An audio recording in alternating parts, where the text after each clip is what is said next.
जम्मू कश्मीर के बांदीपोरा में एक चुनावी रैली को संबोधित करते हुए रक्षा मंत्री राजनाथ सिंह ने पाकिस्तान को हकीकत का एहसास दिलाने के लिए कहा कि वो भारत में आतंकवाद फैलाने के लिए दुनिया भर से पैसे मांग रहा है और अपने देश में लोगों का पेट भरने के लिए अंतर्राष्ट्रीय मुद्रा कोष के सामने कड़ी शर्तों पर खर्च के लिए हाथ फैलाए खड़ा है। यदि यही हमारा पड़ोसी मुल्क हमसे मिलकर रहता तो उसे ना तो किसी मुल्क या फिर अंतर्राष्ट्रीय संस्था के सामने हाथ फैलाने की जरूरत नहीं पड़ती।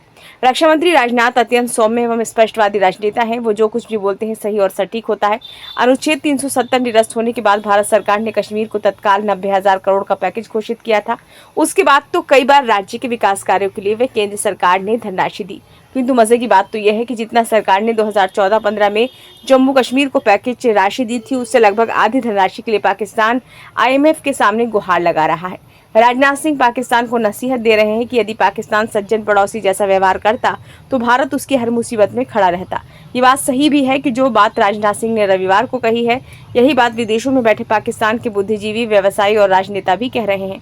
कई बुद्धिजीवी जो भारत में आते रहते हैं, उनका आंकलन है कि भारत अपने पड़ोसी मित्र देशों की मुसीबतों को दूर करने के लिए उनकी हर संभव मदद करता है।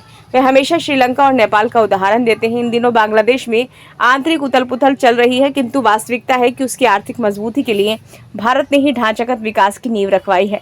भारत में किसी भी पार्टी की सरकार हो, उसके लिए पड़ोसी की परवाह पहली प्राथमिकता है। किंतु पाकिस्तान ऐसा विश्वासघाती देश है जिसने भारत की हर सरकारों के वक्त अपनी शत्रुता की मिसाल पेश की है। प्रधानमंत्री मोदी ने तो 2014 में अपने शपथ समारोह में पाकिस्तान के तत्कालीन प्रधानमंत्री को आमंत्रित करके ये संदेश भी दिया था कि अब से पहले जो कुछ भी हुआ उसे भूल जाओ, नए सिरे से संबंधों को सुधारो।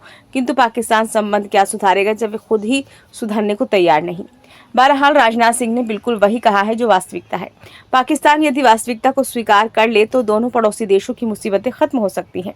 भारत को हर वर्ष आतंक से निपटने के लिए अरबों खर्च करने से राहत मिलेगी, जबकि पाकिस्तान अपने आतंकी गिरोहों के ऊपर खर्च किए जाने वाले पैसों को भूखमरी से शिकार होने वाली जनता के राहत के लिए खर्च कर सकता है।